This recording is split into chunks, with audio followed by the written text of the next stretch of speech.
What's up, guys? Welcome to the Walk On Warrior podcast, where we prepare young student athletes for next level success. I'm your host, Coach Z, and listen, I'm super excited for our guest today. Listen, he's done it at every single level, from the high school level, junior college level, Division I level at Utah State, all the way into the arena leagues. And listen, without further ado, Sean Setzer, welcome to the podcast. Hello. Happy to be here. I always like to start off podcasts, man, with an icebreaker. And so you went to Utah State. I always get a kick out of the fact that, you know, a lot of people are not prepared for the weather in Logan, Utah. And it doesn't matter where you're from, you're not prepared for the weather. My first day when I was in Logan, coming from Oregon, I had a lot of hair. I took a shower. My hair's all wet. I ended up going basically 100 feet. My hair froze. I didn't realize it froze. And I was not – I was going to talk about a complete culture shock, especially with the wind coming out of the canyon, man. But Titanic. What's that? Looking like Jack from Titanic, huh? Yeah, man. Did you have any fun little first day stories out there? I do. That's funny you brought that up. So first day I'm there, it snows overnight, and it's like 3 feet deep, right? And we have 6 a.m. workout in the morning, and I'm like, yo, practice is going to get canceled tomorrow. And my roommates just all laughed at me. They're like, ha, ha, ha, yeah, right. Wake up, and all the roads are clear. They just like shovel all the snow to the side, and everything's clear, and life goes on. So, 3 feet of snow.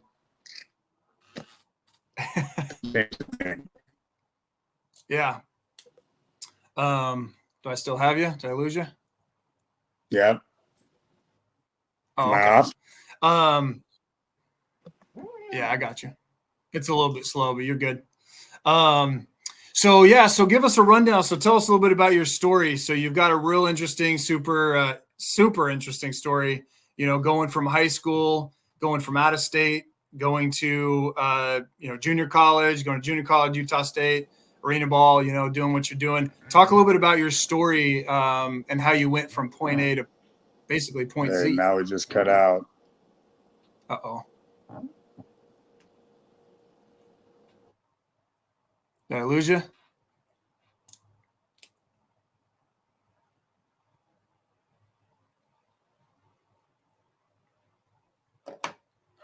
Uh-oh.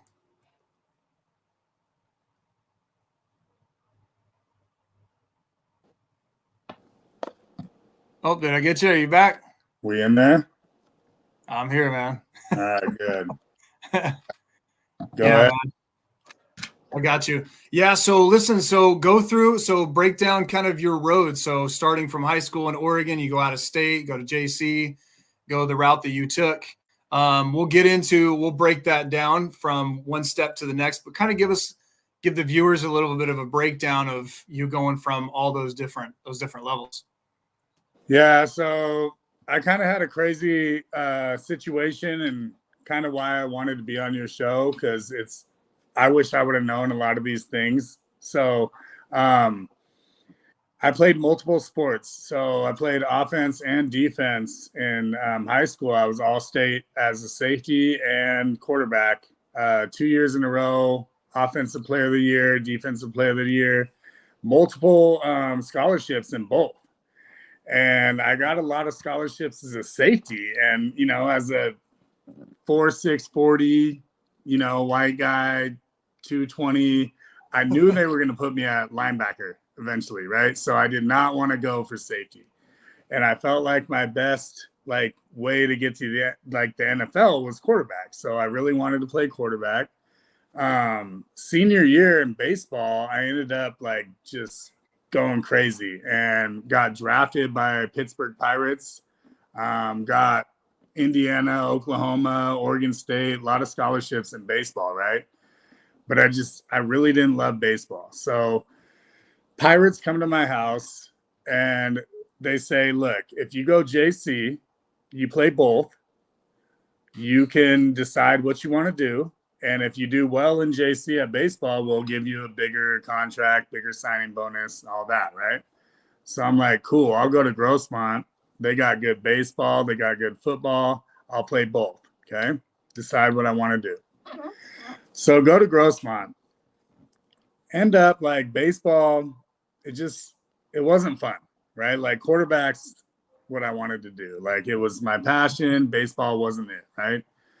So I go there, I go to Grossmont, and I'm playing, and there's already a player ahead of me. He had started like a year before me, and he was on his sophomore year, right? So I felt that I was better in my mind. Like I felt I was better, but I didn't understand like this kid earned it, right? Like he did his freshman year. He started, it was his sophomore year. They're not going to just like ruin this kid's path, right? Like he was on a path to go D1. So it's like, I didn't understand like how to play the game with the coaches and like what it takes and like earning your spot and everything. So I'm like, I should be playing right away. But I didn't realize like this kid already did his thing. So like there's a lot to go along with it, like other than just being like just good, right? So it was very frustrating. I ended up going to Kansas. So I went to Garden City, Kansas. And great school. I played, I did well, I got all conference, everything, got my scholarship to Utah State.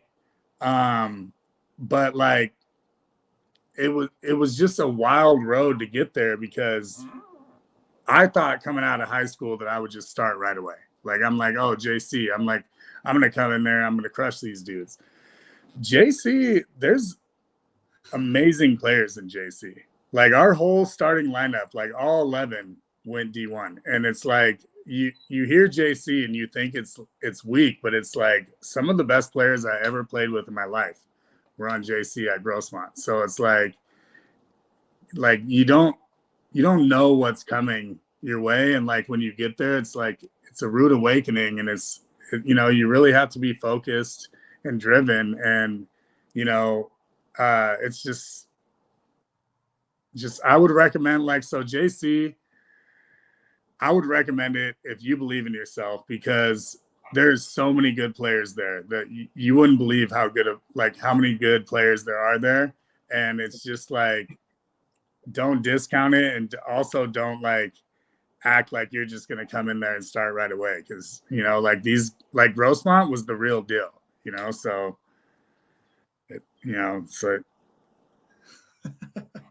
Yeah, no, yeah, 100%. So you went from Portland. You're from Portland, right? Balled out in Portland, ended up going to Grossmont, then you went to Garden City, right? So let's keep the flow going. Now you're at Utah State, and I'm going to Utah State. Now you only have 2 years there, so you got to get in it right away.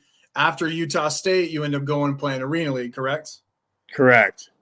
Yes. Right. I go to Utah State, junior year, going in, battling for the number one job, doing good. I tear my labrum.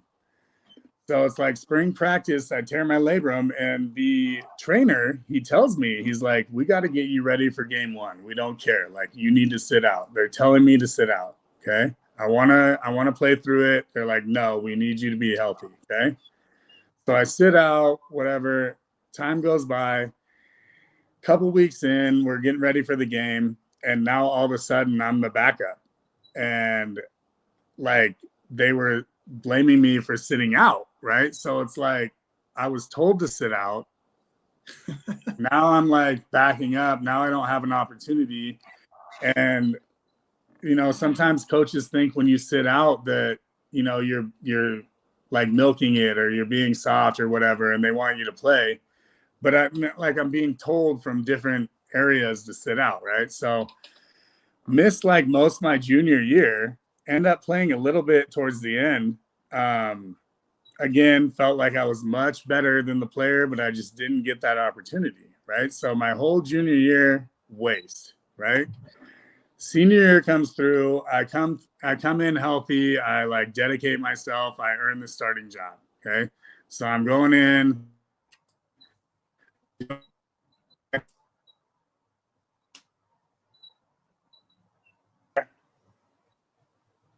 So we get I got you. a new coach.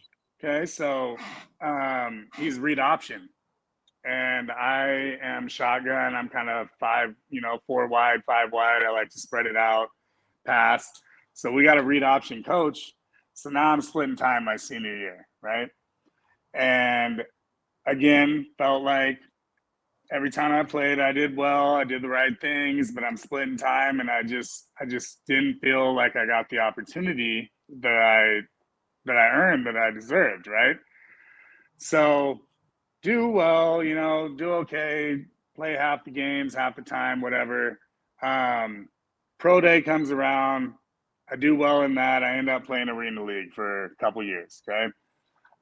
Do well in that again, right? End up like getting old to the point where it's like, where is Arena League going to take me? I don't know. So I moved back, got a real job, started coaching, started doing real estate, etc. But I guess like the long story short is like, you never know where your path is going to take you. And it's all about like opportunity.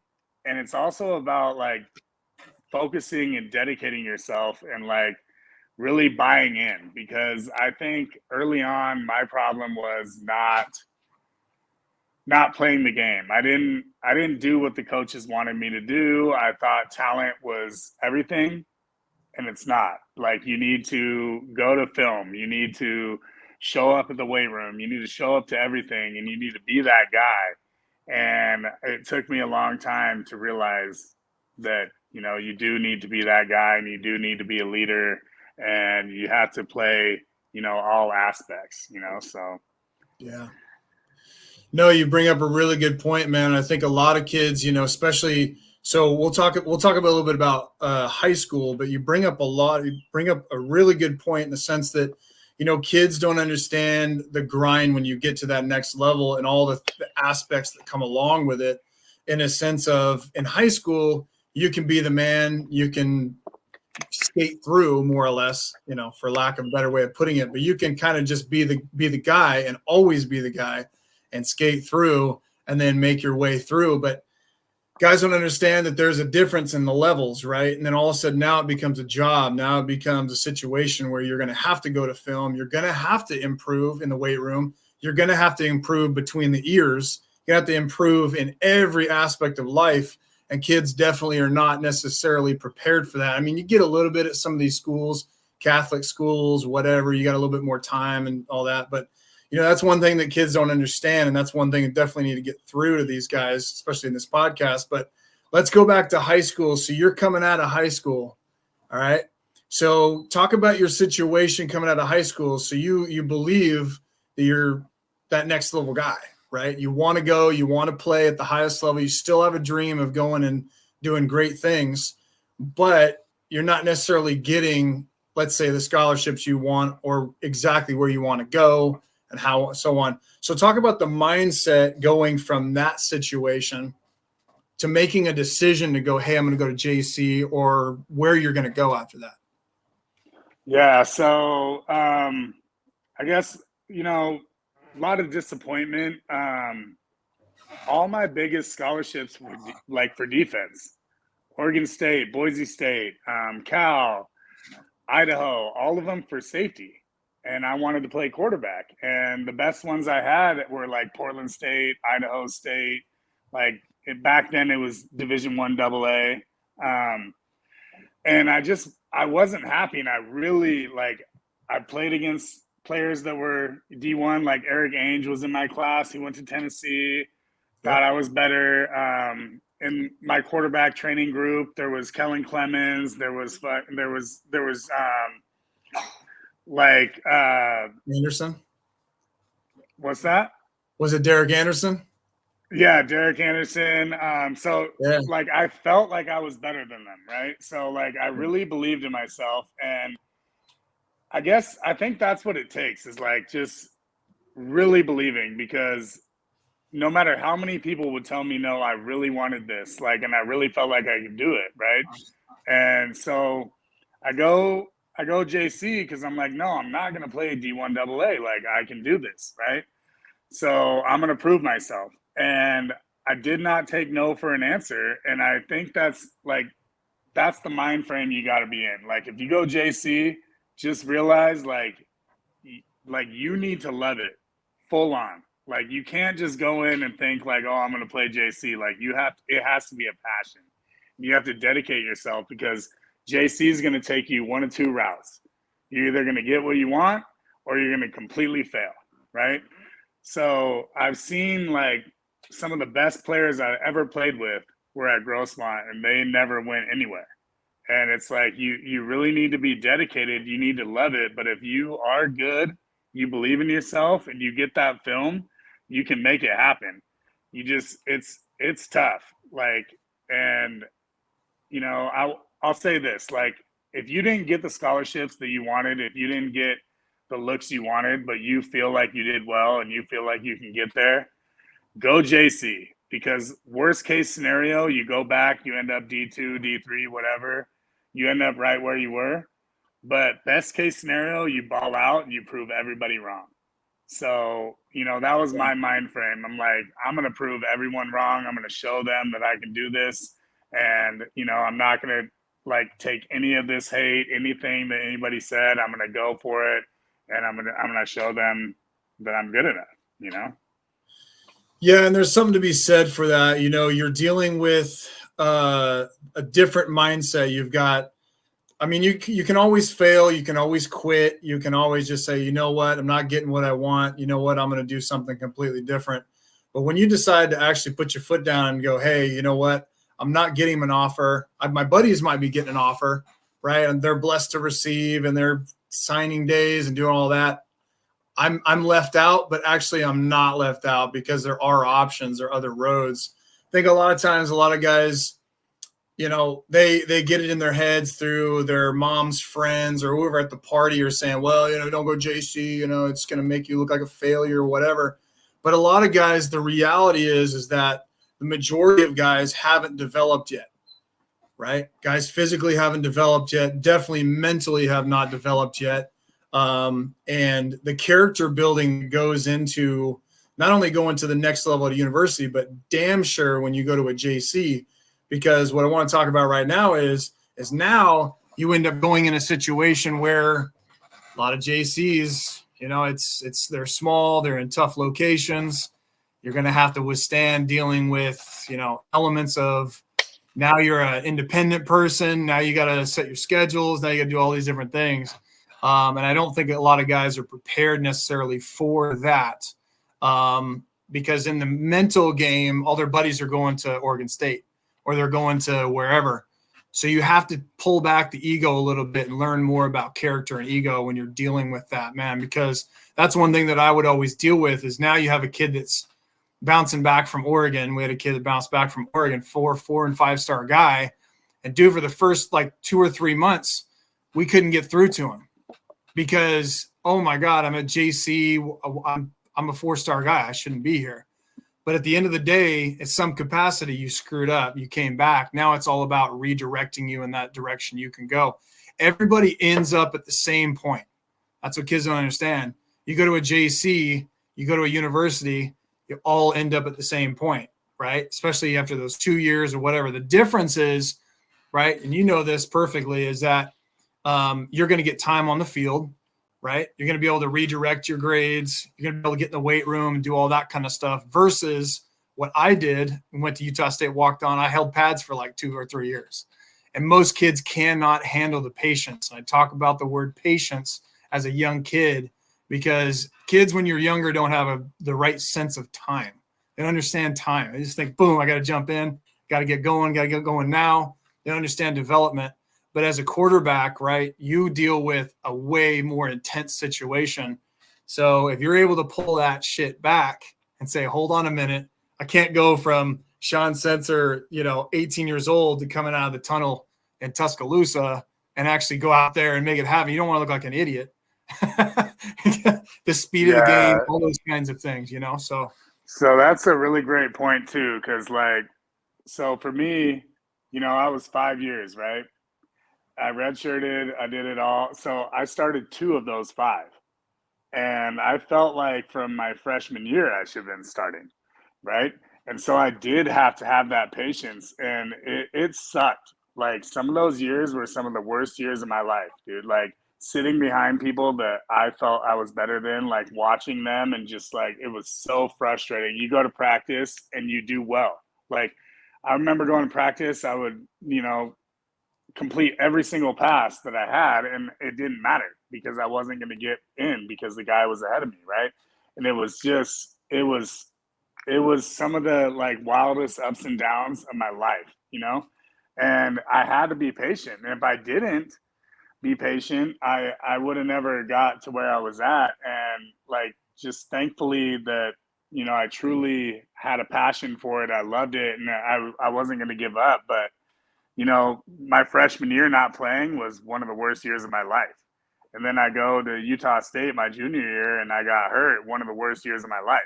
And it is very hard. And it's not always like, it's not always about you. It's not always about like what you're doing. It's situation, it's timing, it's relationships with coaches. It's, what you're doing off the field. And like, that patience was really what was key for me. And I'm glad you brought that up, because patience, you think you come to JC your freshman year, you think you're going to ball out, but Grossmont will have 11 D1 guys ahead of you. And it's like, oh, these are grown men. Like, you think you're just going to come in and kill. Like, I remember these dudes from Idaho, like this dude was a like 4-time all-state dude from Idaho. And he came in and he was like, thought he was the best player, and he was by far the worst player on the team. So it's like, you don't know really. There's people from all over, Texas, Florida, California, wherever. They're all coming, and they're all in these same situations. And like, it's not always just your talent. It's a lot of things combined. So you do have to be patient. You need to wait your turn, and when your turn comes, you need to take advantage of it. So let's look at it from this angle. So we were just talking about it, when you're on a high school roster, you're blowing it up in high school, you're the best on the team, 1,200 yards rushing or whatever, receiving or passing or whatever. You got huge numbers, all state. Now you got a lot of schools looking at you. Regardless of going JC or going university, you're trying to reinvent yourself as a freshman, right? So now you come into a scenario where you have to say, okay, and most kids don't, like you're saying, they come into it thinking, you know what, they already know me. I'm the man. They're not recruiting 3 or 4 more guys. They're exactly as good as you are. So now you come onto a campus and you realize, oh, wait a minute. Not only are these guys as good as I am, they're probably even better, but not to mention the fact that game play is better. And you have to learn the little things, right? You have to be patient to learn those little things, whether it's coverages or tucking the ball away or whatever, because you can get away with that stuff in high school, but now you're dealing with the best of the best, because every level, of course, you get to, they get better and better, and the whole team, the teams you play, everything get better, right? Talk about the mindset of getting past the ego, going from high school to college, for, whether it's JC or whether it's at Utah State, right? Saying, I'm the best here and I'm going to be the best. Oh, I'm actually not. That aha moment. Talk about that. Yeah, so that's big. And like, the biggest thing is the film room, right? So I coach high school quarterbacks still, and I train them to like go to college, try to get ready, right? And the biggest thing that I did or didn't do was the film room, right? So I would watch a little film, but I didn't really know how to watch film. I didn't know how to dissect it, like what I was looking at. I'm like watching the tape, like, oh, this is cool. Like, but I wasn't looking at like, oh, this formation, they line up in cover 3. If we motion here, they line up in cover 4. Like, I didn't see that. And over the years, like once it started to click and I saw coverages, I felt like I could never be wrong. Like, if they blitzed me, I wanted them to blitz because I could see where it would come from. And I'm like, please blitz me, because I see it like pre-snap. And it took me a while, but you think you know the playbook, right? I knew the playbook my junior year, but I didn't know it like the back of my hand, right? Like I knew it, but you go up to the line and it all processes and you have like a couple seconds, right? So I'm behind the whole time, right? And I had a strong arm so I could like hum it in there and make up for like my deficiencies, right? But senior year, I knew it so well, and I could see like, oh, they're in cover zero. He's about to blitz right here. I'm about to hit him right here, and I could see it before it's going to happen. And once you get to that point where you're seeing film and you're understanding, like, oh, if we line up in trips, they're going to go cover three.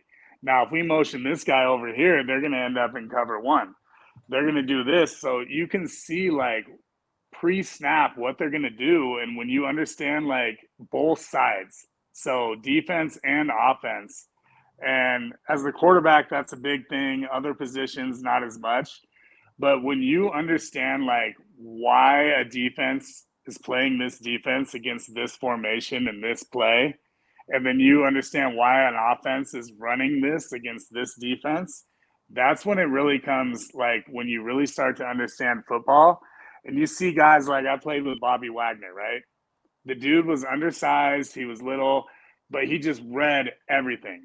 And he understood the X's and O's. He knew like when they were in that formation, they're gonna run this play, and he had a jump on it right away, right? So like you'll see these guys like, you know, Tom Brady, you know, Sean Lee, Kuechly, like these guys, they understand film so much that like they can see things happen before it happens and they just react. And that's when you really get good, is when you don't have to think and you can just react. And I think that's what took me the longest. And from high school to college, I think that's the biggest thing, is like really dive into film, really take notes, like bring a notebook, like write it down, and like learn how to watch film. Because just watching it like it's a movie is not what you're doing. Like you need to see what formation are they in, what defense are they in against this formation, when we motion, what are they doing, like, and then you can see tendencies, because a lot of these teams, they do like, they're like, oh, when they roll this way, we're going to do this. So you can guess what they're going to do, and you know what they're going to do beforehand when you understand film and you dive into the film room and you pay attention and you really like focus. Because, you know, at first football is this huge thing, right? It's like trips, doubles, this, right? Every team does the same thing. They all do the same stuff, but they word it differently. And if you can find out like what they're doing and how they react to certain things, that's when you're going to win.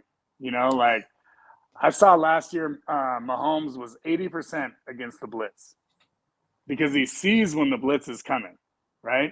And he knows, oh, if they bring it here, I'm going to throw it here, right? So instead of panicking and reacting, he's thinking ahead of time. And I think that's the biggest thing from high school to college, is like not having to think, like watching the film, understanding the game. And when you don't have to think and you just react, that's when you're going to, you know, be at your best. Yeah, no, 100%. And it's one of those things. So what we were talking about, you know, we're talking about all of a sudden now you get onto a college campus, you're in practice, everybody's good. All of a sudden it's a culture shock. But now the question after that would be, how do I get on the field now? Everybody's good. Holy shit, what do I do? So the question is, how do I get on the field? And that's one thing that can definitely bridge the gap to get you on the field quicker. And it can also give you a first impression. And I mention this to kids all the time, and how important it is to make a first impression right away as best as you can, whether it's you in sprints or it's you in any drill, or just simple stuff like that. And it comes down to something similar to what we're talking about with highlight film. And I'll just mention this, and it's kind of off track, but when you set your highlight film as a high school player, you know, you make sure and have the first couple clips be the ones that stand out, because coaches have short-term memories, man.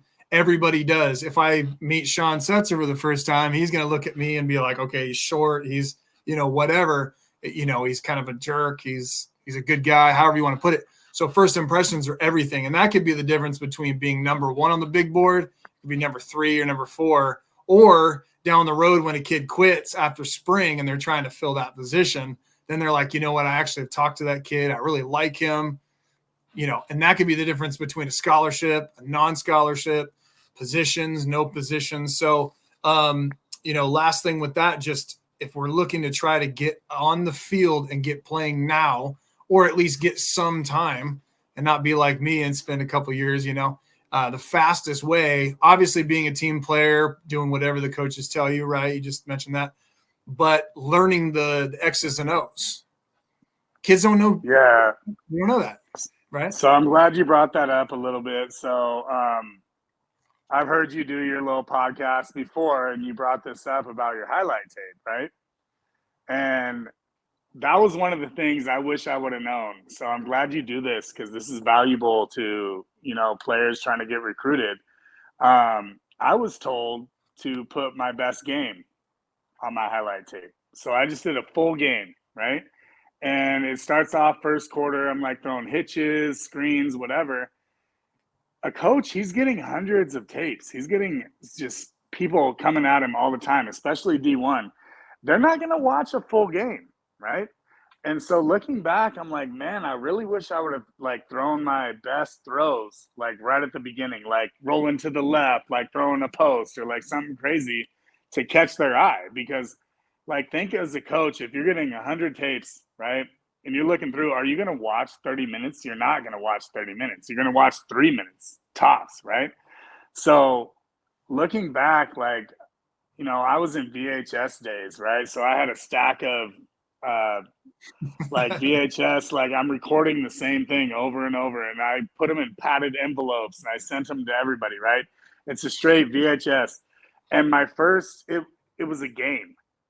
It was a good game, I did well, but they're not getting to what they want to see, right? They don't want to see a handoff. They don't want to see a screen pass. They don't want to see that. They want to see what you can do, right?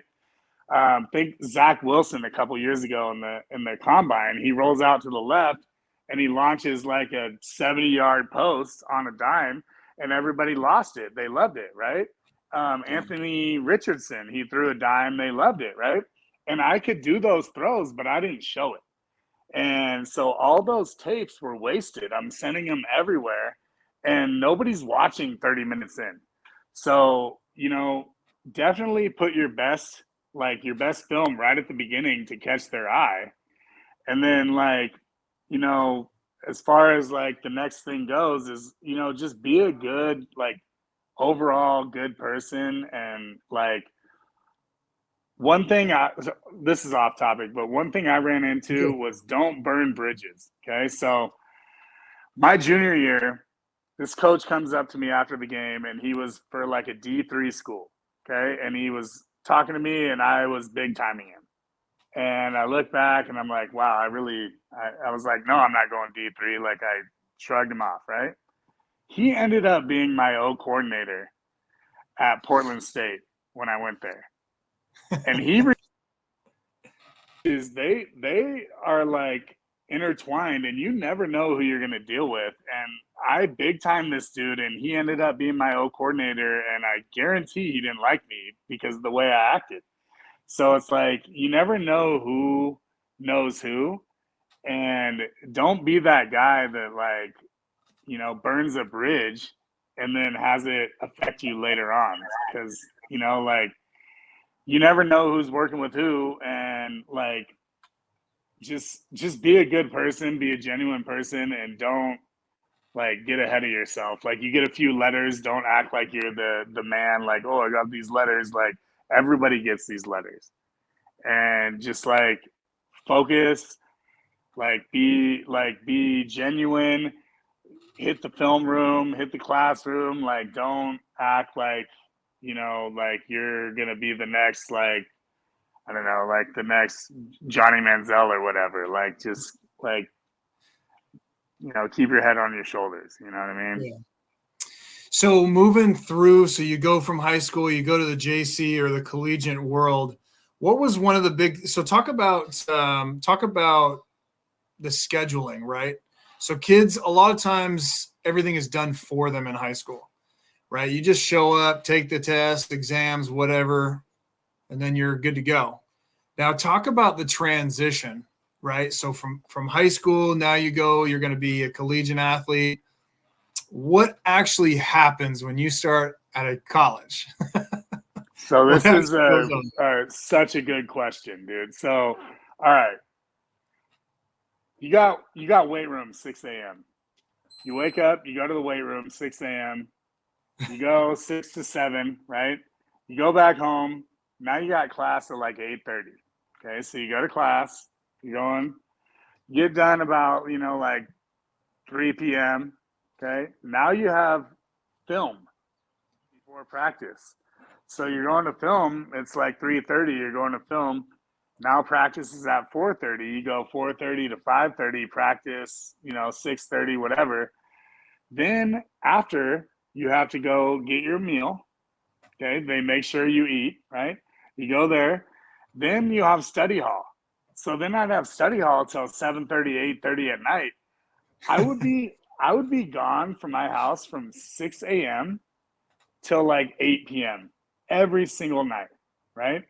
And I remember my dad being like, "Oh, get a job." Like I would have my scholarship check, and your scholarship check is only the amount of your rent and like your food. Now they get paid. I wish I was there now. Okay. Yeah. But back then, like you would only have your rent and like your meals, right? So you'd be broke and you'd be going from 6 a.m. to 8 p.m. You would sometimes, like as a quarterback, I really needed like these practices to go well, especially when I wasn't playing. So I would skip classes sometimes and I would take a nap before practice because I'm getting up at 4 a.m., 5 a.m., right? So I would go take a nap, skip classes just so I could be good in practice, right? So like you have to balance like being a student and the game, but you're really going from 6 to like 8 p.m. every single night. Then you go home, you go to bed, and you do it over again, right? Then travel day comes. Thursday, you're on the plane all day. You miss class Thursday, Friday. You miss all those classes. So you have to get with your teacher and you have to like get your assignments and you have to get like prepared. And you're always like battling this. And it is not what people think it is. Like your day-to-day schedule is insane. Like the fact that I could even like keep my grade point average decent was crazy because it's like you're booked all day long. I remember my senior year, done playing football. I have one semester yet left, right? 4.0.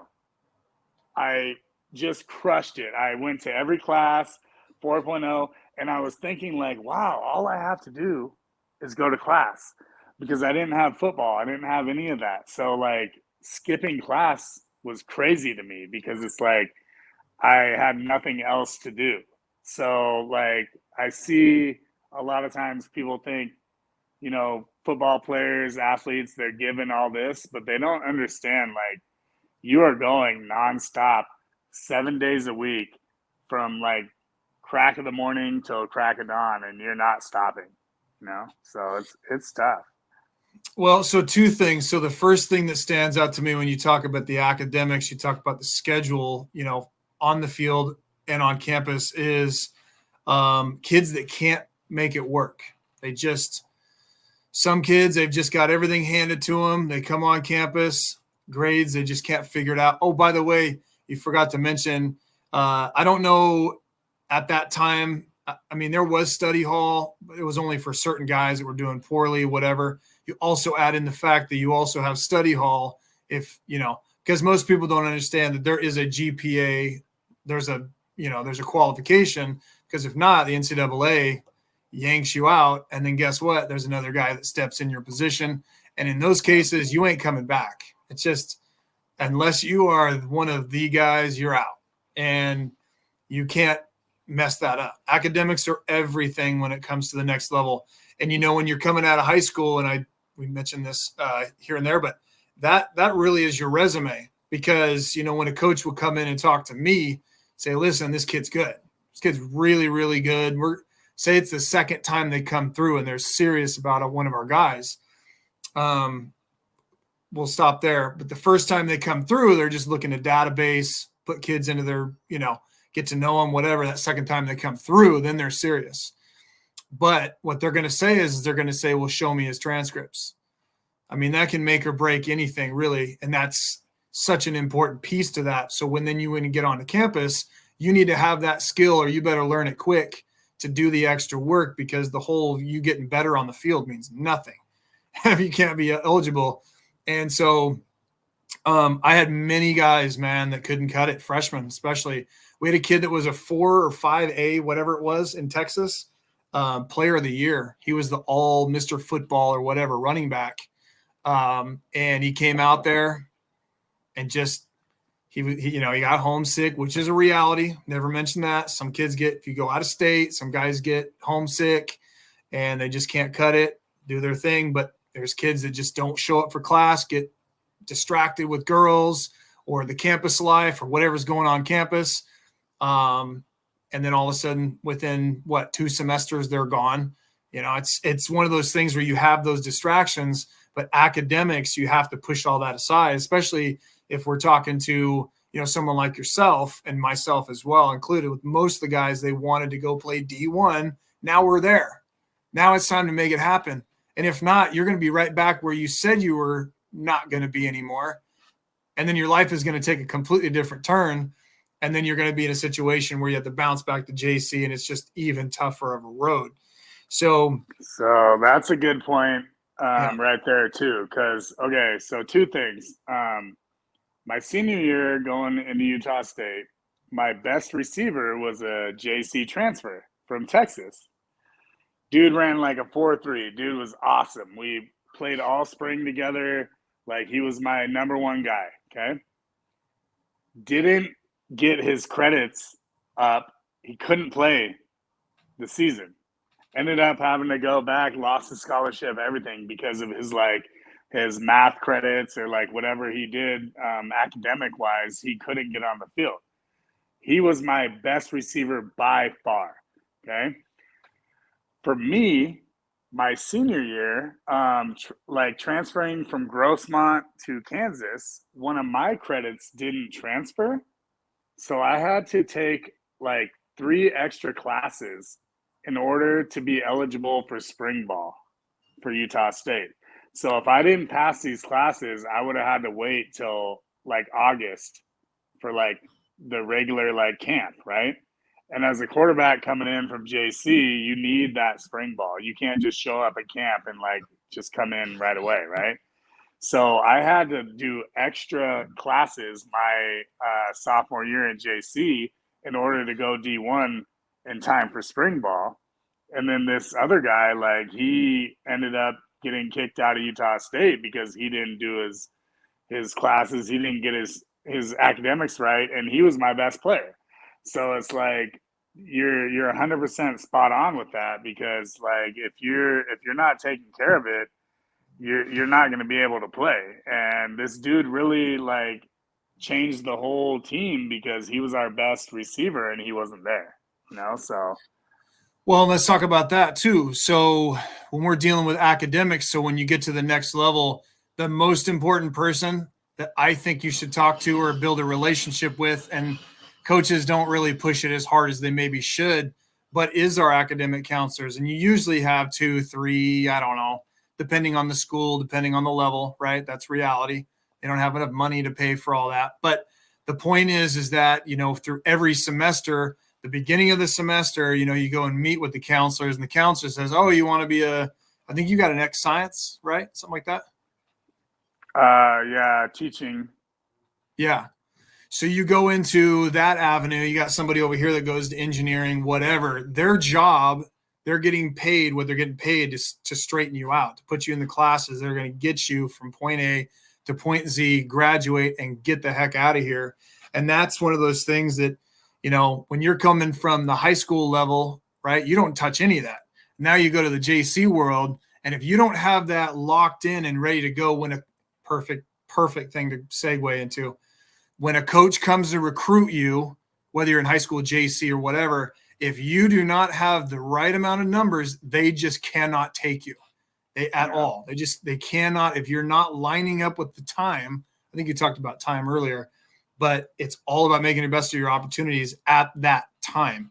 And by the way, if they don't get you then, they're probably not coming back, right? Right. So as a quarterback, if I couldn't get to spring ball, are they going to wait for me to get there in August? They're not, because I'm not going to be ready for the season, right? So they're going to get the next guy. Like, so you're 100% spot on, because like I would have been passed up on. I would have had no chance to go there if I didn't have my academics right at that time. Yeah.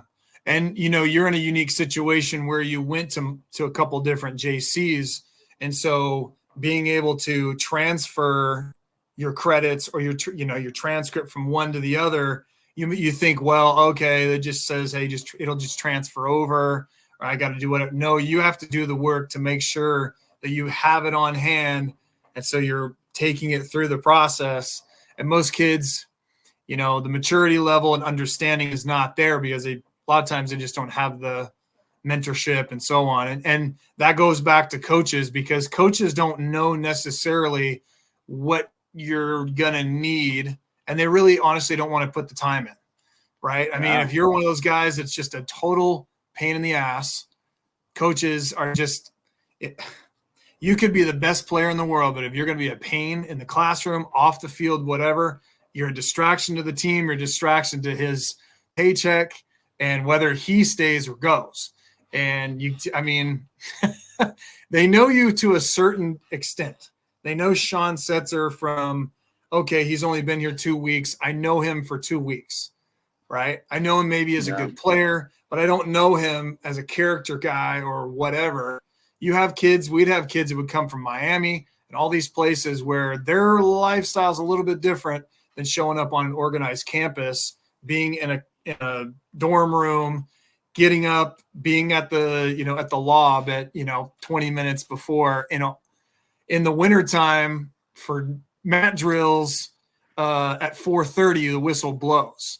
Kids just don't understand the character aspect of the game that you have to constantly get better at. Because we can talk about all these different little things. We can talk about you got to get better at this, you got to get better at that. Well, the one thing you definitely got to get better at is your academics and who you are on that campus and around those coaches. Because then that'll actually, right, we talk about this. I talk about this all the time. That's gonna ooze into your teammates. It's gonna ooze into your coaches, and you could be either a Cancer, you could be not a Cancer, because they only know you. They could say, well, Sean, you're the quarterback. You're supposed to be the leader of the team. You're the whatever. You're the captain. Oh, wait, I saw him on Friday night right over here, partying at the, Delta Sig house, whatever. So there's a lot of things you really got to play into account, man. And your character is so big. And if you don't understand that, you really are going to have to figure that out quick. You got to go, a lot of times it's experience too. Right? I mean, so you agree with that? That's like a really good point too. So I'm glad you brought that up. So Cancer versus leader is like this, right? So junior year, I was upset. I felt like I was better. I felt like I should be playing. And teammates on the team felt the same way. And they'd be like, yo, like you should be playing, right? And then it's like, you complain and you're upset and you turn into that Cancer, right? Because I'm like, why am I not playing? Like, I should be doing this. And people would have my back. And I'm like, oh, like this is weak. Like, oh, he shouldn't be playing, like this and that. And I'm somewhat of Cancer my junior year, right? And then senior year, I come through and everything's going right. And I'm playing well and I'm the leader. And next thing you know, I'm getting captain every week. I'm the team captain, right? So 1 year I'm the Cancer, 1 year I'm the captain, and it's really like it's such a fine line, because in no way, shape, or form was I trying to be a Cancer, right? Like I loved football. I loved it. I wanted to play. I felt like I should play. I wanted to win, right? And it came off like negativity, and it feeds throughout, right? And so there's like this half and half, like half the team wants me to play, half the team doesn't, right? And it's this negativity, and I never wanted to bring that, right? And then senior year, and it's like I'm the angel, I'm the team captain, I'm doing everything right, but it's only because I was playing, really. So it's like it's tough because you don't want to be that guy that brings the negativity and like it like feeds throughout the team. You know what I mean? And you're always complaining, and it doesn't help anything. But it's like it's such a fine line because it's not really like who you are as a person. You know what I mean? Well, and the one thing is you can be a leader in many different ways, but it comes down to you, right? As an individual. And it could be whether you're a freshman, you're a sophomore, whatever. Listen, when I was a scout team player, I was going to be the best scout team player I possibly could be because I knew that if I was given any opportunity, that would actually springboard me to maybe some carries or whatever in games. And the most fun I ever had was probably at scout team because it was just, here's the play card. Here was just go and do your thing. And I'm telling you right now that crew right there in, the scout team, we ended up being seniors eventually, and we all were real close, and we ended up, being pretty successful. I mean, I'm still somewhat connected to them to this day. And that's such a powerful thing too, because when you get into tough times, whether it's on the field or off the field, right, your circle is super important. And if there's one or two people that come into your culture and they're trying to be negative, everybody just G checks them right away. So, but it is a cultural thing, and it's also important to be around the right circles because it's pretty easy to tell who's not going to make it or not, especially right away. And unfortunate circumstances happen with some kids, but academics, let's talk about that. We'll talk about not just academics, but control what you can control. You can't control a coach, right? You can only control your own actions and what you do. So say you come onto a campus and you're all pissed off, not getting time. Coach said, by the way, coaches will tell every single recruit when they come in there before, just to get you in there, you're the best. You're going to do all this. We're going to play you immediately. And boom, you're not playing. So you have to be able to recognize the situation at hand and go above and beyond. But you're not going to do that when you're around these negative people. You're going to be around, because when you're putting all these personalities together that are just a bunch of meatheads, football guys, you're going to get negativity. And those are the ones 100% that fail. I know that for a fact. I've been around it as a player and as a coach. And if you're able to rise above that, and it's okay to be different, right? I don't ever hear this from any coaches or any players, anybody like that, but it's okay to be different and get away. I promise you, Peyton Manning ain't showing up to parties, in college. I bet you he's completely on his own. Remember that movie, Cool Runnings? Yeah. Greatest movie ever. There's a scene in there where John Candy comes in and he's talking to the driver. The driver's going over the turns and pictures and stuff like that. And he asked him a rhetorical question. He said, "Are you going to go out with all the guys?" He said, "No." He said, "I didn't think so."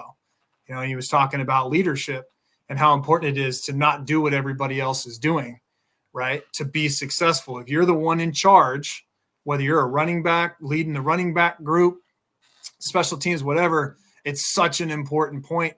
And by the time you're a senior and you put on that Letterman jacket, you're like, dude, I earned this. And I got stories to back that up.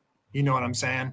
And your circles is just, it's so important to how it affects everybody else. Yeah.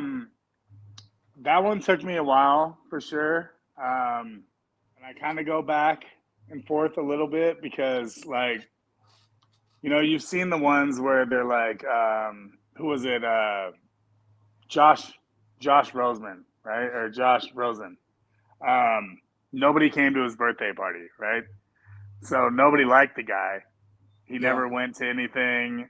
He excluded himself and nobody liked him. And there's something to be said for people wanting to play for you, right? Like respecting you, wanting to play for you, right? Yeah. So, you want to be friends with people, but at the same time, it's like, especially me as a quarterback, like it wasn't a good thing to be going out and like hanging out with the girls, like doing all this because it's like you're the quarterback, you're the one they look up to. So you need to be that guy that like doesn't do those things that because when things are going good, right? They're like, oh, he's great. But as soon as it goes bad, they're gonna be like, oh, he was out last night, he was doing this, he was doing that, right?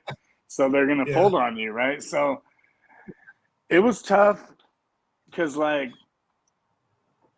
I'm the guy like I would like be friends with everybody, right?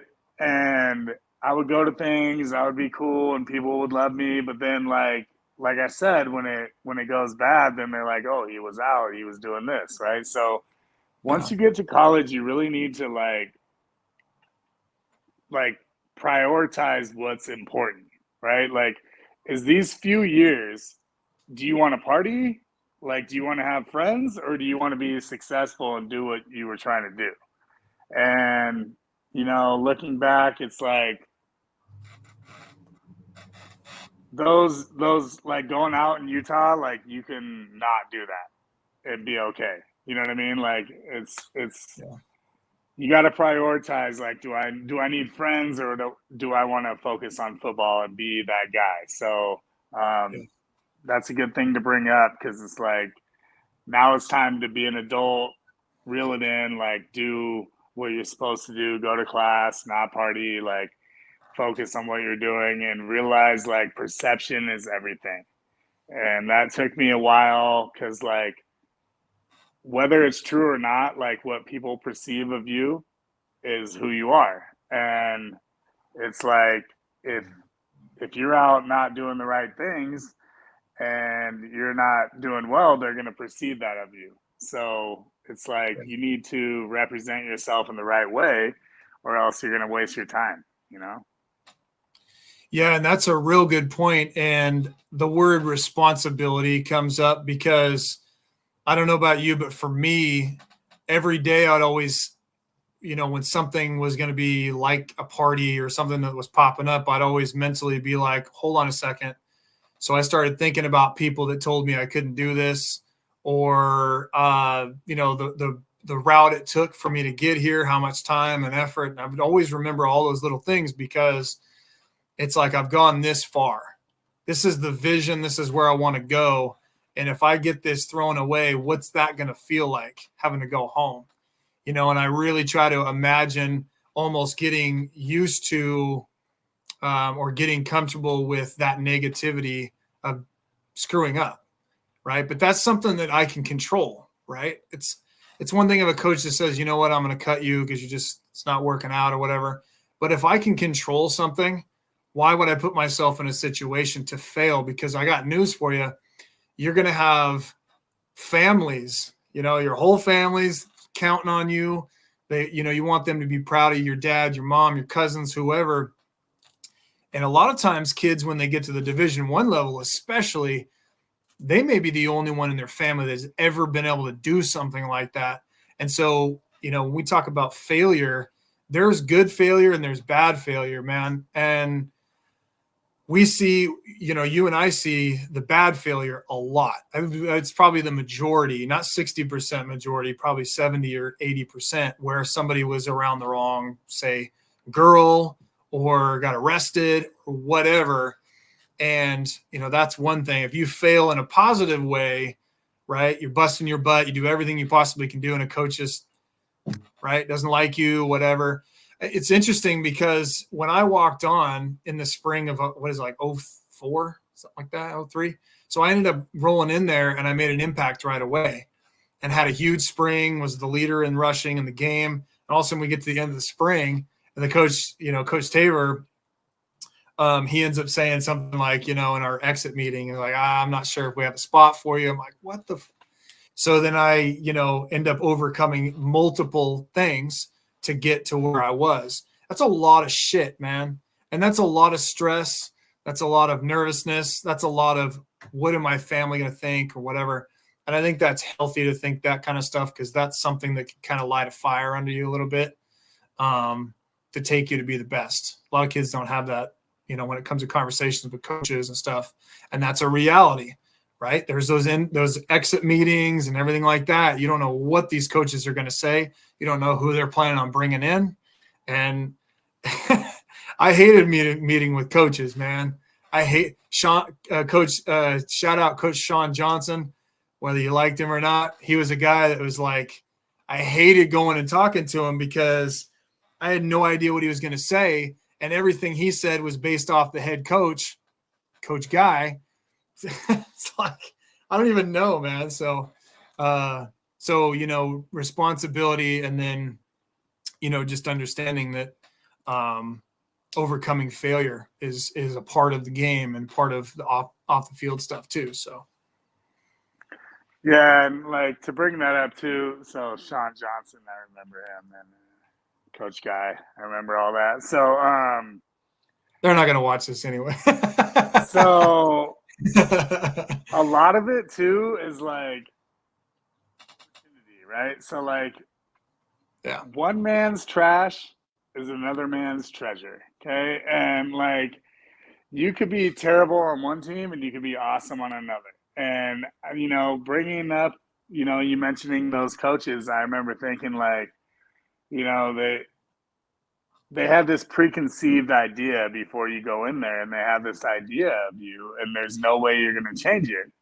And then, you go somewhere else and they absolutely love you, right? So it's like, just because you're at a certain place and you're not succeeding doesn't mean you can't go somewhere else. So if you're at one JC and you're not playing, or you're at a high school and you're not playing, doesn't mean you can't go somewhere else and ball, right? So like, I've seen backups, like for Utah State, there was this linebacker on our team, plays against Oklahoma in like garbage time. Dude gets 15 tackles, just absolutely kills it, right? Just one of our fastest linebackers. The dude was a monster, killed it in practice, but he just didn't like get along with the coach. Like he didn't, when the coach called a defense, he didn't really do it, right? He just did his own thing, right? But this dude was awesome, and he never got to play. And like looking back, I'm like, he was one of the best players on our team, but he never got to play. And it's just because like, it was his fault a little bit, like for not like doing the right thing, not doing what he's supposed to do. But it's also, you put him on a different team, he might be in the NFL right now. He might be like one of the best players on that team. So it's like a lot of it's opportunity, a lot of it's like how you deal with the opportunity, and relationships with coaches, doing the right thing. Because like, they would call 3-4 blitz here, and then he wouldn't do what they said, right? And he would mess up, and then the team would score, right? So he didn't think it's a big deal, but it is a big deal because you mess up and like now it's a touchdown, right? But then he gets 15 tackles against Oklahoma and he just murders, and it's like, he's good. There's a lot of things intertwined, and it's, just like, so say you go to a college and you're not getting what you want. I encourage you to go back JC or transfer or do something, because it doesn't mean you're not good. And you might not be playing well on this team, and you go somewhere else and you might just absolutely kill it. And I just continue to believe in yourself. And if it doesn't work out here, do not be scared to go somewhere else, because like, you deserve to play. And what matters is your playing time, being on the field, and sitting out for 4 years and being upset isn't the way you want to do it. Go somewhere else, whether it's smaller, like if you need to go from Utah to, Southern Oregon or whatever to play, do it, because like you deserve that playing time, and like you could absolutely kill it there and get an opportunity somewhere else, Well, you're a true testament of a guy that doesn't say no. You know what I'm saying? So you have a goal, you have a true vision of what you want to do. And before I start going in on this, it's important that kids have a dream or have a goal or something once they get to that school. And a lot of kids, I think, just think, well, I'm going to go play football and I'm going to get my degree, I guess, and then we're done. But I think it's also one of those things where you got to have goals. You got to have something to strive for so you can get better and be the best, because nobody wants to be around somebody that's just kind of half-assing it, that 80%. It's always one of those things where you want to be around those that are going to get you better. And nobody wants to have a losing season. Nobody wants to be around, what can happen and what can come from the coaches. I was around a lot of really bad coaches, man, and some of the stuff that they would say, basically because of how we were doing.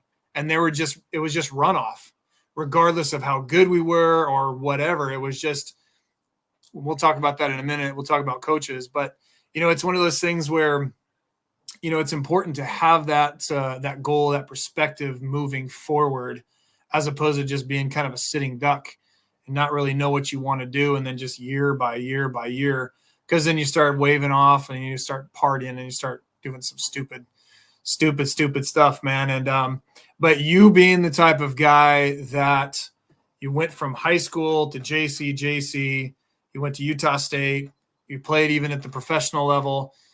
So where do you get that focus with all of your trials, tribulations, things like that? You very easily, Sean, you could have said, okay, hold on, I'm not good enough. All those negative things that came in your head, you could have been like, you know what, that's actually true. I'm done playing. What kept you in this whole thing to the end? That's a good question. And honestly, it's love. Like, I loved football.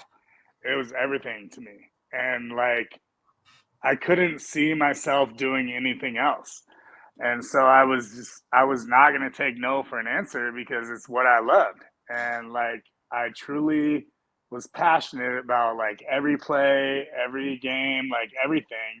It's what I wanted, like from when I was a little kid. And so I think I mentioned earlier, like when you go JC, you have to love it. And I see people that are good, but they don't love it. And like, there's a difference between being talented and like taking it as like a passion. And I genuinely, like, when I was working out on the side, like, I would take my receivers and I would go after practice. I would go on the weekends. I would be begging people to work out with me like all the time. And that was fun for me. It wasn't like work. It was fun. That's all I wanted to do. And like, yeah, I think if you don't have that, I think that's what separates certain people. Like, you see some people get to the NFL, like they fail, right? And they're great, but it's because I don't think they love it. And I really think that like when you genuinely love the game and you're passionate, like that's what it takes, especially in JC, especially like as a walk-on, like fighting your way through. You have to love it. And if you don't love it, when you get to college, it's not going to be fun, because they take all the fun out of it. And you really have to like care, you know what I mean? And if you don't care, you're not going to make it through, So what was that trigger when you had a bad practice or you had a bad game, or, I don't know if you were necessarily this way in academics, or if, say, you needed to have a good exam to actually pass, to be able to play. How did you overcome those situations to say, you know what, I'm going to keep going forward? Was it an experience? Was it experience from whoever? Was it a conversation with your dad or your mom or somebody like that? Was there something that triggered you to say, you know what, it happens, move forward? Because like I said, I mean, we can look at a headstone and we look at their birth date and then we look at the date they died, but we don't look at the actual, the ins and outs of that dash.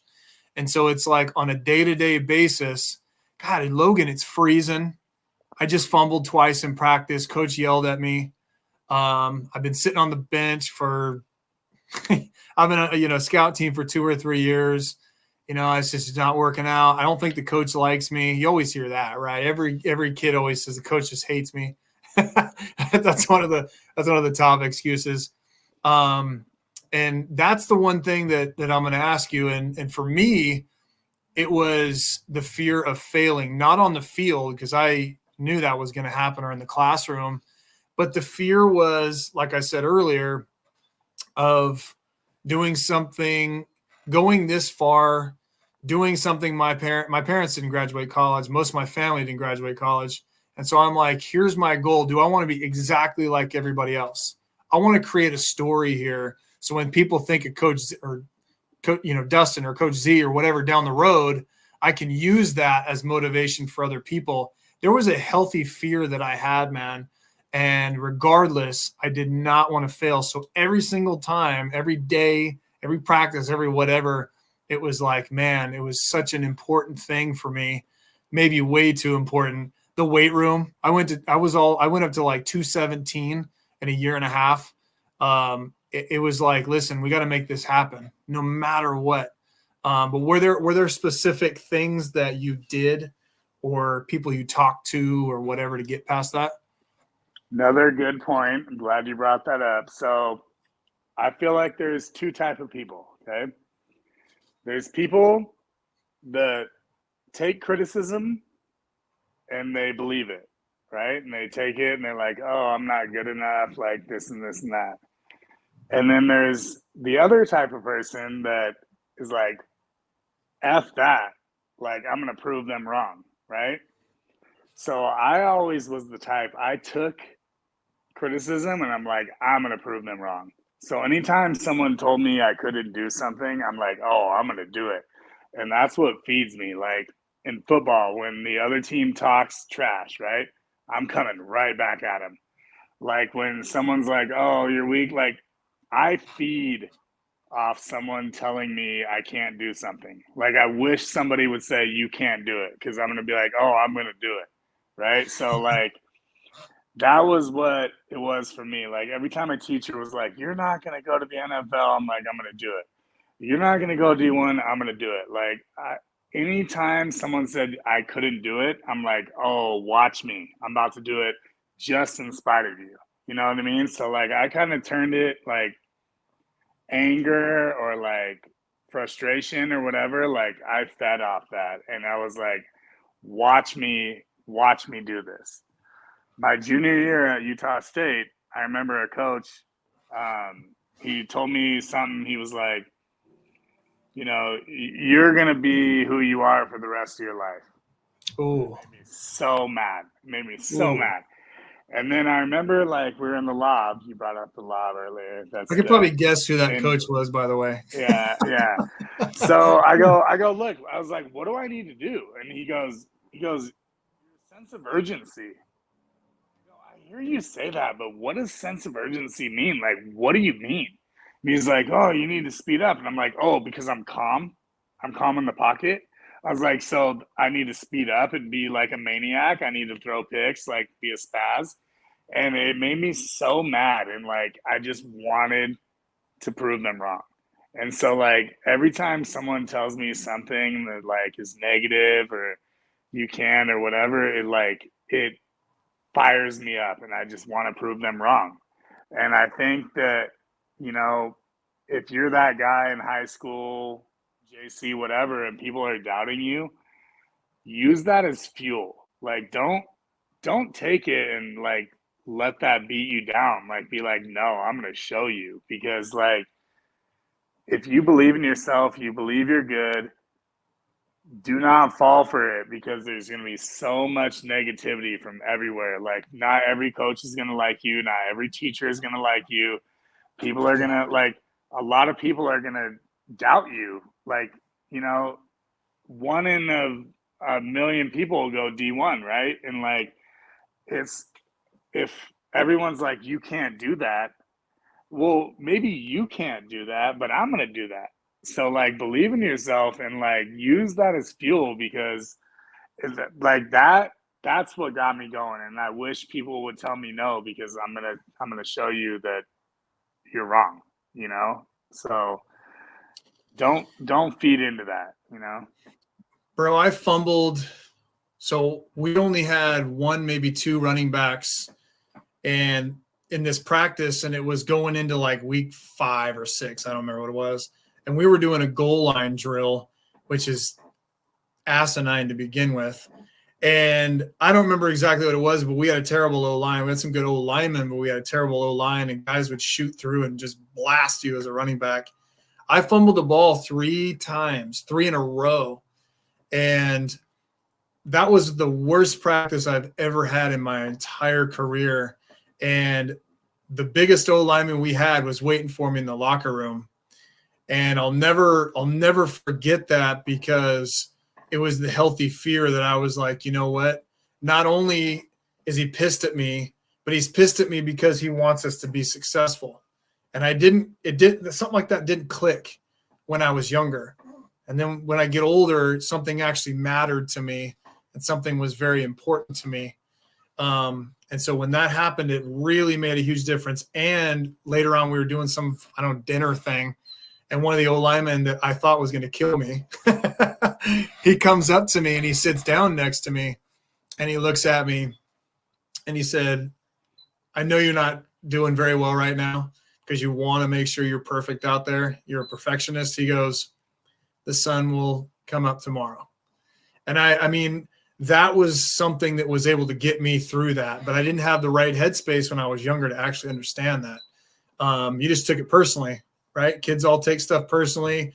The big one, like I said, is coach hates me. He likes somebody else or whatever, whatever. But whatever it is that kids throw out there. But I think that's important to understand that that some coaches, yes, they've got their favorites or whatever. But the majority of coaches are, they want to see you be successful because then they're successful as well. But there are going to be bad coaches, and that's what I want to segue into right now. And we'll try to keep this one professional. But now that we are coaches, right, if we're talking to a student athlete, talk to a high school student athlete that's going through this system, what I want to talk about right now is I want to talk about high school in itself, just your play and what you're going to expect, but what you're going to expect from a collegiate coach, because I do think that they're two different mindsets. They're both erratic. They're both ADD. I'm going to probably offend somebody by saying that, but they're both very sporadic. Everything's real quick, whether it's the highlight film, whether it's the first impressions, anything and everything. It doesn't really matter. So let's talk about high school coaches, for example. We'll start with that, and understanding that most high school staffs, most of them are professionals. They don't work on campus. Some do, but they want to help out, right? But they also are going to treat it the same way that when they were a player back in the 70s or whatever it is, right? I promise you've had a coach like that. They're going to yell at you. They're going to get after you. A lot of times they're not going to boost you up. Talk about a little bit about your experiences in high school and what you dealt with some of the coaches. Well, okay, you're bringing up a lot of good points. Hold on a second. Let me shut this real quick.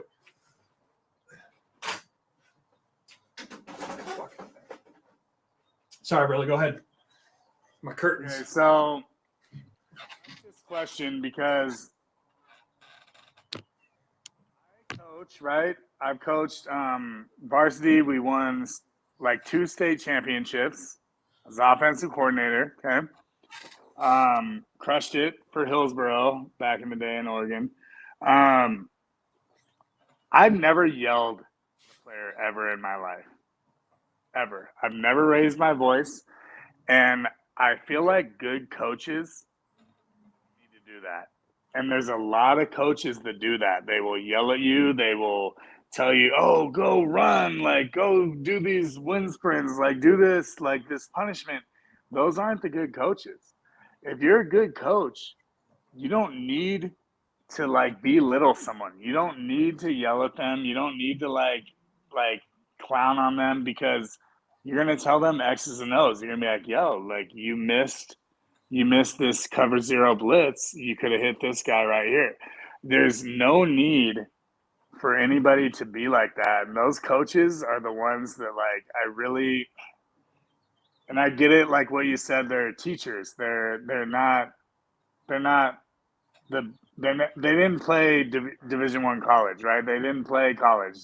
They're teachers, and they think, oh, like I need to yell at them, make them run wind sprints, do this and that, right? But the ones that like are good are the ones that will just talk to you. You know, like I remember this coach in college. He called me an idiot. Like he said, "You're an idiot," right to my face, and I wanted to kill him. I wanted to fight him right then and there. And it's like, how is that make anybody better? Right? It's not. It's like it's just yelling and screaming to act like you're a coach. But the good coaches will be like, yo, it was cover 3. They rolled into cover 2 and you missed this read. Like, do this. Andy Reid, prime example. I watch Andy Reid. Dude never yells. You ever see him cuss out a player? He never does anything because he's all about X's and O's. He knows what he's talking about. And he's like, dude, hit this guy. And everywhere he goes, the quarterback does well. The offense does well. And nobody ever has anything bad to say about him because he doesn't need to scream and yell to belittle someone. He tells them what's real and he understands. And, you know, I feel like the good coaches, they've been there, right? So, like, I'll be like, oh, dude, I've missed that corner blitz. So watch this corner blitz. And I'll be like, oh, you missed the corner blitz. Like, really, what are you doing? Right? So it's like, I really don't like the coaches that do that. And I really like the coaches that will use X's and O's and use film and, like, be a genuine, like, coach because they've been there before, you know? Yeah. One example is, you know, on Netflix, Last Chance U, okay? That I'm Kansas listening. League. Keep going. I'm listening. Hold on. I played in that Kansas League, okay? That Independence coach, all he did was scream at people. He yelled at you. He belittled you. He just went crazy. And, like, none of it was about X's and O's. None of it made you better. All it was like, oh, you didn't do me good to get me a better job in the future, so I'm going to scream at you and, like, dog you out. And it's like, that doesn't help anybody. You know what I mean? Yeah. So there's a lot of coaches in high school, like you brought up, that are teachers that, you know, are volunteering and they're not getting paid a lot. And we don't understand that as players, but, you know, like when a coach is volunteering, you can't expect Andy Reid out of a volunteer high school coach, right? So it's like, it's a fine line, but I just coaches like that, you got to, like, push to the side and you got to focus on the ones that really do care, you know? Well, there's a difference in a good coach and a bad coach. And then there's also coaches that just want to be there so that they can actually just be there and see you get successful and so on. And so you really have to gravitate to those coaches. Obviously, we aren't there on that staff, so we can't approach that person. But the best thing really to do if you're having situations with coaches is you can be the bigger person and go and actually talk to them. Just pull them off the side and just say, hey, or whatever, what can I do to get better? Coach, you're not helping me. I don't care what it is. The best thing for me when I'm a coach is I love it when kids come up and just say, hey, coach, can I talk to you for a second? The one thing you don't want to say is you don't want to say, hey, coach, give me more playing time. It's one of those things that drives me absolutely crazy from a coach's perspective. And you can't be doing that, man, because you just need to grind. And that's all the coaches are going to say is just keep grinding, keep getting better. You're going to probably hurt your chances if you say something like that. But, you know, and that's the one thing, you know, with high school coaches and, you know, they want to be successful and all that. And they want you for the most part to be successful. But, you know, when we're talking about college coaches, now we're talking about a job. They're not professors. They're not doing anything other than just coaching.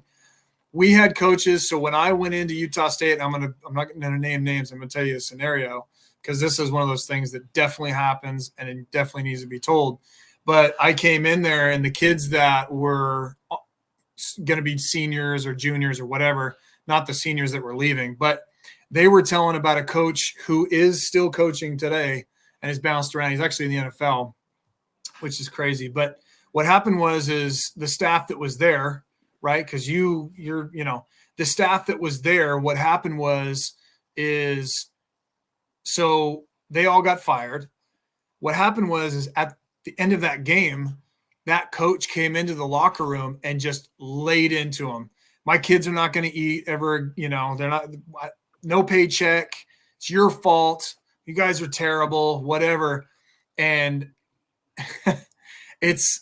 you never know the situation, man. And you know what ended up happening is then Coach Guy comes in and that coach gets retained. You know what I'm saying? He goes into the locker room and grills everybody. You really think that the kids are going to actually, listen to you and stay?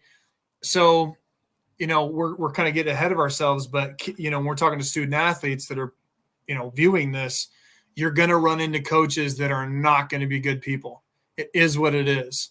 And you have to be able to overcome that. And whether it is being in the right place or leaving or however it is, you have to have that judgment of deciding on what you want to do. You better ask questions on a recruiting visit. You better ask questions about that person, that coach. What are his goals? What kind of relationship he's got with his family? Those things, because those are a lot of things, the clues that come out, I promise you, when you're talking, because those are the coaches that typically want to hide some things just to get you there. And like I said, when I went there, boom, that whole staff was gone. New staff comes in, and yeah, he ends up getting retained. And so those are some things that definitely you have to keep an eye out for, because that is a job at that point. Yeah, that's a good point too. It is a job, and I remember, no names, right? But jobs are on the line, and yeah, we're 1-3, right? My senior year, and it's oh, let's start the younger kid, because if we do that, then we have an excuse to have another year, right? So it's a lot of decisions they make sometimes aren't necessarily the right decision. It's oh, I want to hold on to my job for one more year. I want to do this, right? And it's, it is a job. And even in high school, what I just brought up too is some of these, the linebacker coach, the receiver coach, they're not getting paid that much, right? And as a high school player, you really think these guys are this is your life. When I was in high school, it was my life, right? And I was so upset at these coaches that didn't care. But now looking back, it's oh, because they weren't getting paid anything. They were volunteering, and they weren't necessarily great coaches. They were our science teacher, right? So it was you think oh, I was so mad at some of them, but it's oh, this dude was a science teacher and he played freshman football once. It wasn't his life, and it's, you don't see that then. And then in college, even more so, it's these dudes are fighting for their life. They're getting paid hundreds of thousands of dollars. Our head coach, he's getting paid $600,000 a year, $700,000 a year. That's his life. That's his family. And it is a lot of pressure, and it's not always what you think is best. It's they're trying to get their job, you know what I mean? They want to keep their job.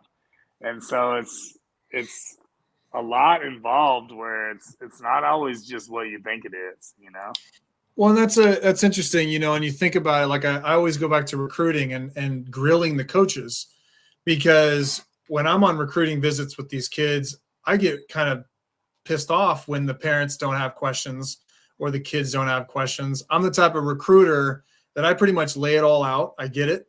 They don't have a lot of questions. Well, you've answered everything. I'm well, make up a question. I don't care. Give me something. Because I'm also, I want to build a relationship with the parents as well. I want to see that they actually care. Not just to say, well, my kid's going on a recruiting visit to Utah State or wherever. Oh, look at me. I want to see more than that, because this is an investment on both ends, 4 and 5 years. That's a long freaking time. Most people don't, like I said, don't understand. That is a long, long time. There's a lot of investment, got to buy a car, some cases, got to get a job, some case, all this stuff. And it's a massive amount of responsibility. And those that are watching this, when you go on a recruiting visit, if you are so lucky to do that, you have to ask questions, because you definitely don't want to all of a sudden go somewhere and get locked in. I get it. The portal guys bounce all over the place or whatever. You really don't want to do that. These guys, you really don't want to do that. I mean, if you do bounce somewhere, that's fine, but you better make it once and that's it. Because if you're bouncing all over the place, in my opinion, it's all about starting and then finishing. It's okay to transfer. It's always been in there, right? You'd have a guy that would be a senior and then get his master's and go, and that's fine. But are you truly digging your heels in and getting better, right? And that's the big thing. And so that's an important thing that I really I want kids and parents to ask questions. If you want to know what to ask, you can ask either one of us. Messages, because I promise you, we've got plenty of questions that we could say, hey, Coach so-and-so, tell us a little bit about this or that, or counseling. What do we have access to? And because a lot of times kids will go onto campuses and then they don't know what to do and a coach won't help them. And then you're in a situation as a 19, 18-year-old kid and it's intimidating as hell and you're for sure going to fail. And that's going to be on your record when you fail. And then, you know what, Sean, you know this, if you're going to a D2, D3 NAIA, guess what? Now you're 30 deep financially. What the hell? Now you're in Iowa. You have no car, single parent home, which, by the way, 15 million homes in this country are single parent homes. So you're like, now you're really screwed. You want to do it all in one shot. You want to be prepared all in one shot. And hopefully if somebody was going to JC, that would prepare them a little bit more for that path. And I wasn't sure if you had anything you wanted to add to that, but yeah. I guess like what I saw, so the biggest thing to me was coaches that care. Okay. And a lot of coaches, they'll tell you anything you want to hear, right? And there's very few coaches that really care about you as a person. And I can look back and I can name like probably 3 in my whole like college, high school career that really cared about me. And they weren't my offensive coordinator. They weren't my quarterback coach. They weren't those. And I look back and I'm like, man, like that dude, he was out for his job. Like he was out for himself. And then I see these other ones. I'm like, that guy, I'm still friends with some of these guys. Like my JC defensive coordinator is still my guy. Like this. Like he's the one that got me in the arena league. Like he told them and he got me signed, like, and he was my D coordinator. He was not my O coordinator. And this dude, like, to this day, he'll call me. He says, I love you. Like I love this dude till the death. Right. And my quarterback coaches, my O coordinators, they were not like that. And there's very few that really, really care about you when you get to the next level. So I guess like number one, look for those when you're in your recruiting visits. Like you said, ask questions, like find the people that care about you. And then also just realize that there's going to be those that don't care about you, and like just focus and be about you and do like what's best for you. And just understand that like from college or from high school to college, it's not the same. Like they get paid, especially when you go D1, when you get higher up, they get paid. And this is their job. There's hundreds of thousands of dollars on the line. There's millions of dollars on the line. They don't care about you as a person a lot. So like, I don't know how to say it, but like, just understand it's a business when it gets to that point, and it's not about, they're not looking out for your best interest. They're looking out for their family. They're looking out for their paycheck. If they get fired, their family doesn't get paid, right? So like it's not always about you. And when you take that next jump, just realize like kind of, you brought it up where like that dude was upset because he wasn't going to get paid anymore. He was mad at the team. Like, it was about his family, and it's real. Like, this is their job, right? So not everything is about fun. It's not about like what's right. It's not about like, the righteous thing. It's like this when you get to D1, like it's real. And if you don't perform, they don't care about you and they're moving on. So like just I don't know, like don't take it personal and don't think that it's all about you because it's not. There's a lot of other things involved and it's about their family. It's about other people. Like you need to perform or else they don't care about you, you know? Yeah. Well, two things before I let you go. And the first, let's talk about something more positive. And I'm gonna dig into your because we're both hyper guys, exercise science and in teaching and everything. I did you ever take any classes that were very unique? Now I say that because when I was on campus, I always tell kids have fun too, right? You get on campus, go be part of groups if you can, go do all those fun things. Now I'm gonna lay something out there. I don't really mention this too much, but when I was at Utah State, I'm somewhat of a social butterfly, but I didn't really know what to do when I was, I'm one of thousands.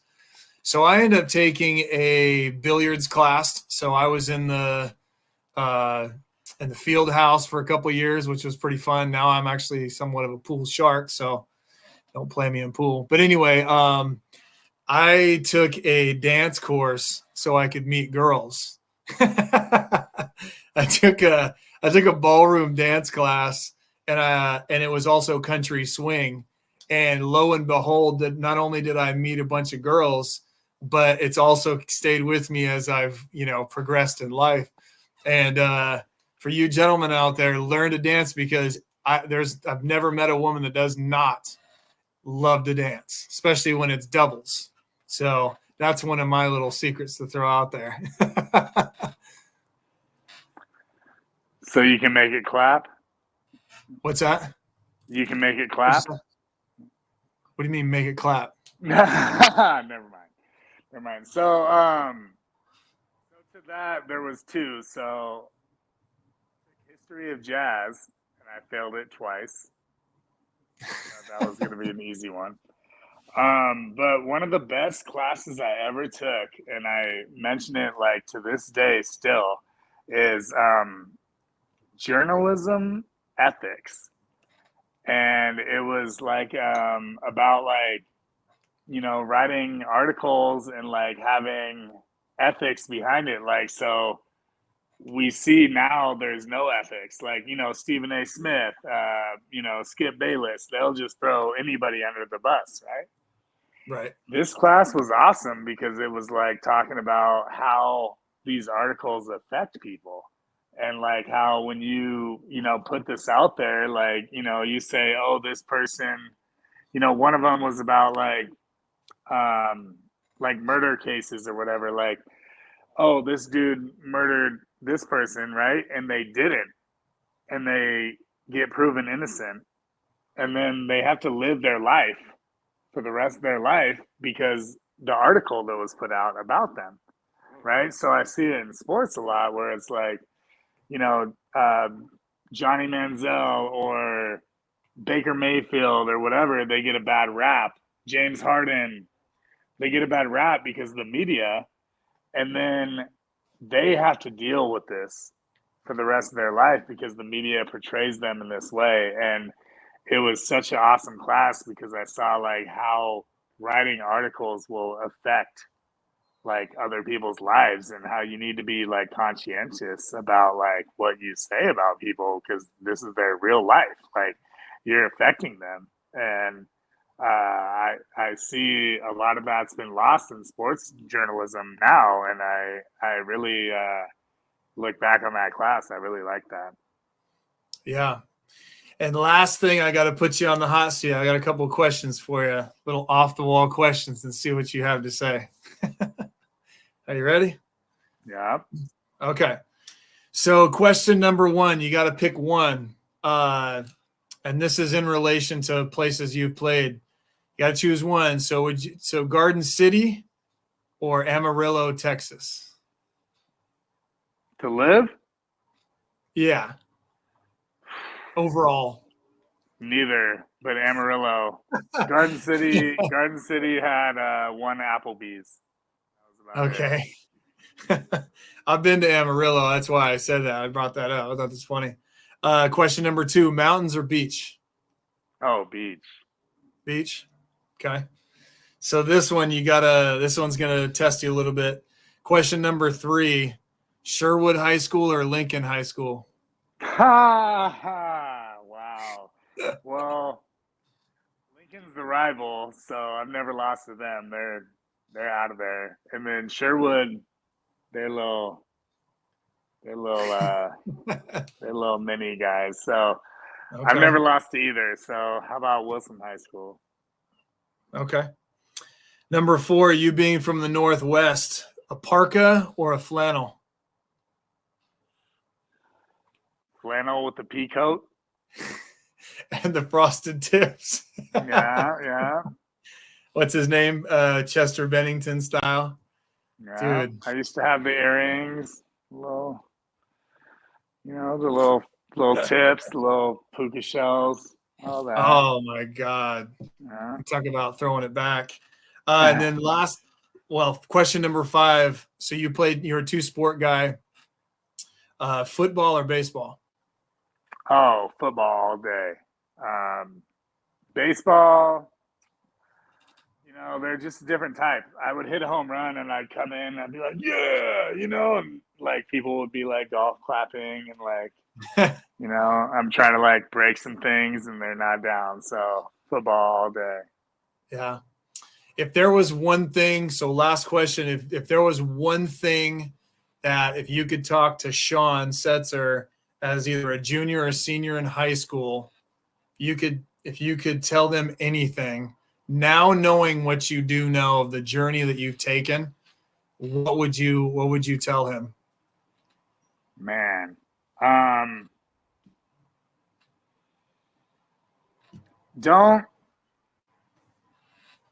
Don't get ahead of yourself. Don't be overly confident. Like, just because you're getting letters from everywhere, you're getting looks from everywhere, it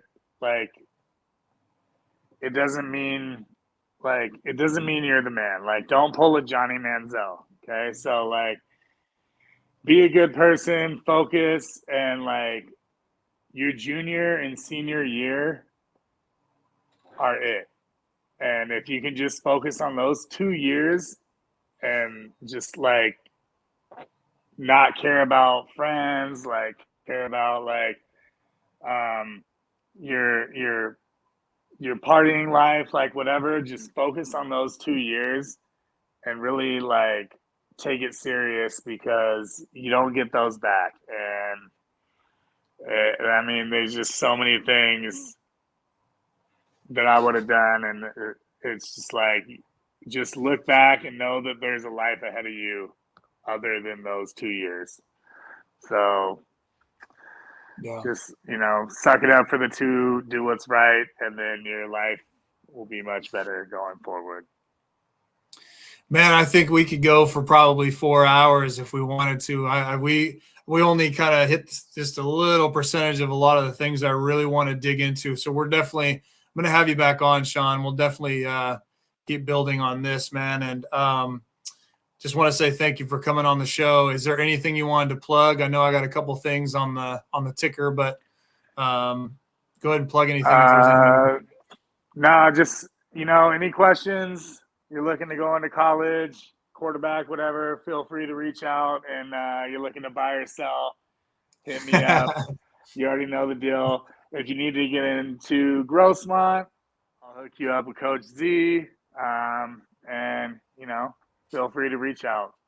Appreciate you having me on, though. Listen, once again, just say thank you, Sean, for coming on. Listen, everybody at home, parents, student athletes, listen, we're here for you guys. We want to make sure that you're as educated as possible through this whole journey, through this whole process. Keep you motivated, keep you inspired. And hopefully we're in a situation where you can have that opportunity to get to the next level. You just got to be ready, prepared, and ready to rock. So listen, I always like closing it out like this, and always remember, student athletes, it's not about us. It's about you guys. Thanks for watching. See you guys on the next episode.